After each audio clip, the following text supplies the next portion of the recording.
Hello there, this is Mr. Little, and you're listening to Guns for a New Age on Mr. Little's History Bites. Our story starts with a soldier. This soldier is sitting behind a wooden barricade. It's morning, and it's foggy. The soldier cannot see much.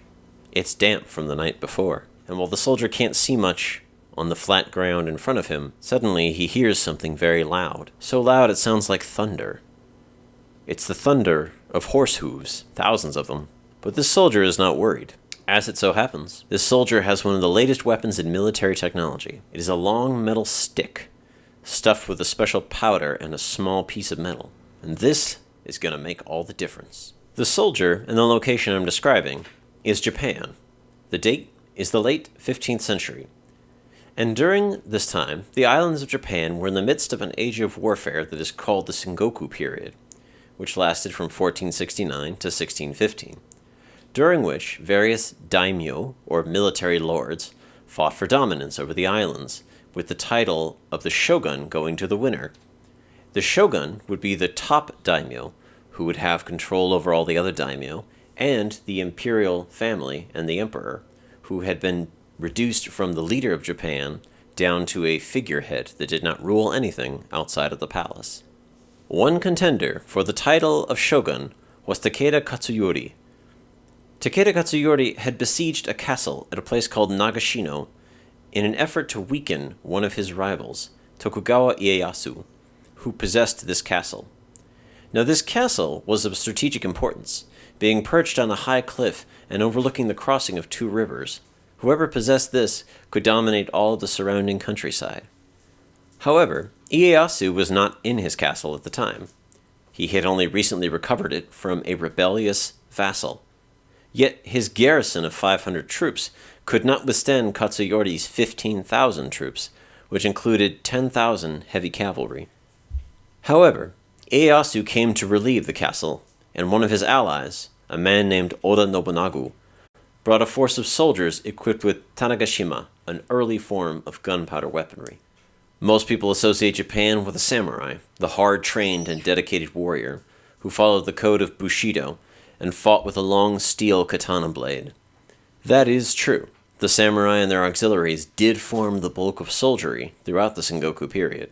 However, the arrival of the first Portuguese merchants in 1543 changed the dynamic of warfare. They introduced the matchlock musket. Matchlock refers to the firing mechanism, which uses a piece of lit cord to trigger the explosion of gunpowder. The cord burns very slowly, so there is no need to relight the cord for every single shot. According to historians and scholars, within only 10 years of the introduction of this matchlock weapon, the daimyo of Japan were producing their own firearms.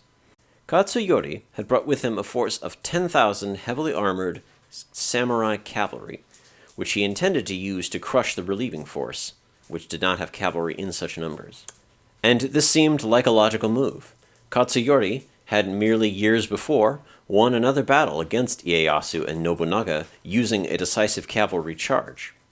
However, this time, in addition to just having the gunpowder weapons, Nobunaga set up his force behind a barricade. Now these barricades faced an open field, which also included a river, and Katsuyori's forces would have to cross that river in order to engage Nobunaga's forces hidden behind the barricade. Nobunaga also organized his force into smaller units under direct commanders. According to the historian of medieval Japan, Stephen Turnbull, the discipline provided by the 5 samurai commanders enabled the soldiers to make controlled volleys, thus breaking the cavalry charges. Volley is referring to the nature of firing. The firing of these matchlocks, in unison, from a protected location, rendered any advantage of a cavalry charge obsolete. And the numbers of the battlefield show this. The losses to Katsuyori's forces were devastating. Perhaps 8,000 of his 10,000 cavalry were lost, and the siege was lifted. To his credit, Katsuyori did take the gunpowder weapons into account, but he was convinced that the rain the night before would have made the gunpowder weapons unusable. However, he was incorrect. And less than 7 years later, he would finally be defeated by the combined forces of Ieyasu and Nobunaga. Ieyasu himself would go on to finish unifying Japan and take the title shogun. Ieyasu's family, the Tokugawa clan, would rule Japan for the next 200 years. But Katsuyori would have been in good company with another leader who made a strategic miscalculation. Shah Ismaili I, the young ambitious leader of Safavid Persia. About 60 years before the Battle of Nagashino, in 1514, another battle with similar features took place in what is now western Iran, between the two rising powers of the Middle East, the Ottoman Empire and Safavid Persia. The Ottoman Empire had conquered the legendary city of Constantinople, the heart of Christendom, in 1453, less than 100 years before, and had driven off various efforts by European Christians to dislodge them from the Balkans.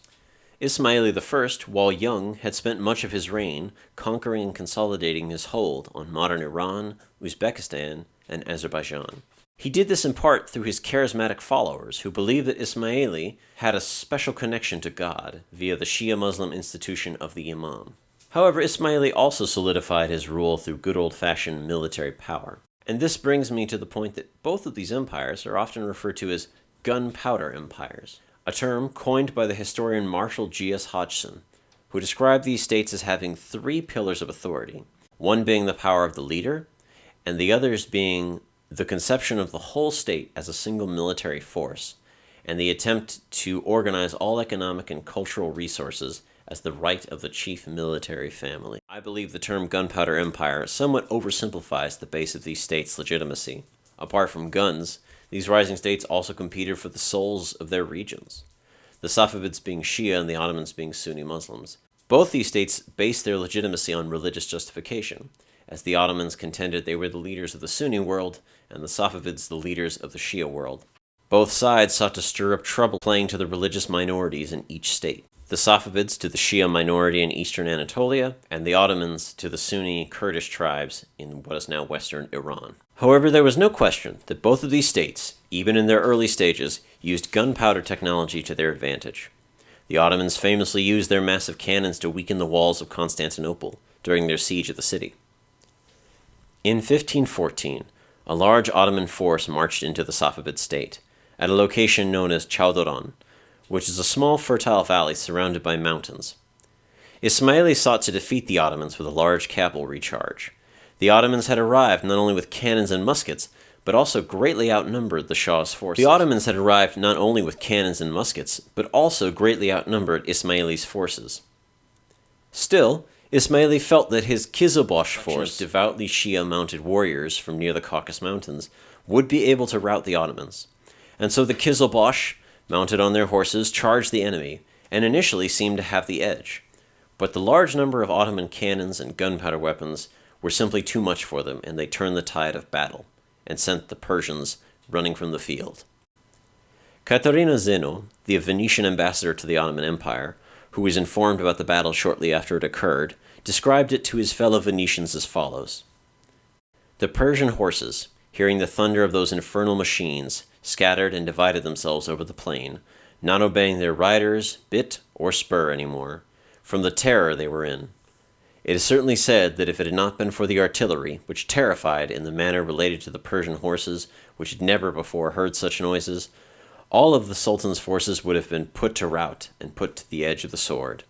But that did not happen, and the defeat of the Safavids was so total that the Ottomans even managed to occupy the Safavid capital in modern Tabriz, and took Ismaili's favorite wife as a hostage. Despite this victory, the Ottoman Empire's internal politics prevented it from occupying the majority of the Safavid Empire. The Safavids would move their capital further inland under a future ruler, and the two powers would continue to duke it out for the next 200 years. But after these two battles, the lessons were surely learned, right? Horses out, guns in. And so the 1500s were clearly the end of non-gunpowder-based warfare, correct? Well, not really. Look at any painting of war in the 1600s, the 1700s, even into the 1800s, and you will see that cavalry and horses continue to play a major role in warfare around the world. Armies even maintained cavalry units until World War I. Guns and cannons were not widely adopted by any state until the late 1600s, but lacking gunpowder weapons, or not using them in bulk, was still the norm in warfare for a long time. Why was that? Didn't these battles clearly show that guns were superior to horses? Well, first and foremost, horses have an intimidation factor that simply can't be replicated by humans. Have you ever seen a horse? Horses are really big. Most horses are as tall, if not taller, than humans. And they run very, very fast. Imagine a huge sack of meat on 4 legs that's charging you at 40 miles an hour. It couldn't stop even if it wanted to. How do you think the Mongols managed to build such a large empire so quickly? Horses were the deciding factor in warfare for much of human history. A lack of gunpowder weapons did not mean a lack of military strength, especially in an age where guns were still such a military novelty. Historian of Safavid Iran Rudolf Matthee points out that while the Safavid Empire's largest rival may have been the Ottomans, they most often fought the nomadic tribes from Central Asia to their north. These nomads had no settled cities the Safavids could easily assault, and these nomads practiced hit-and-run raids against the Safavids. Against this sort of warfare, what good would have been a bunch of heavy cannons that took an immense amount of effort to haul across the empire? Secondly, guns of the 17th century were incredibly unwieldy and inaccurate. This is why commanders lined up troops in rows of alternating volleys. That was why Nagashino was such a revolutionary battle. Its controlled, disciplined volleys. But that control and discipline did take training, and samurai warriors were already long trained and long experienced in the disciplines of war. Nagashino did not mean that you simply handed a peasant a boomstick and you suddenly had a disciplined army. Now, European states would be some of the first to undergo what historians refer to as the military revolution, beginning in the early 1600s. This entailed masses of soldiers being trained in the use of firearms, to fire in volleys, to reload on command. You get the idea. Without this fundamental shift in military thinking, guns were no more useful than a sword, and maybe they were even more dangerous than a sword, because at least a sword doesn't blow up in your face. It is interesting to think that Japan, after Nagashino, was about to enter a phase of relative internal peace, while Europe was just beginning a century of religious-based conflict, a century that would be the perfect time to perfect firearm technology. It should be kept in mind that guns are complex pieces of equipment, and it would take a revolution in production, known as the Industrial Revolution, with its division of labor and interchangeable parts, to really make guns a game changer, because once guns could be easily assembled and repaired, they were cheaper to build and maintain, and then they could be handed out en masse to everyone.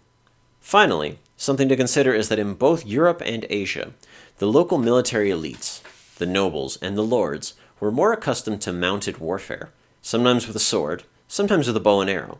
But either way, leaders who wanted to incorporate firearms into their armies had to deal with the problem of their nobles resisting the introduction of these weapons, the very weapons that would render them, as a class of warriors, obsolete.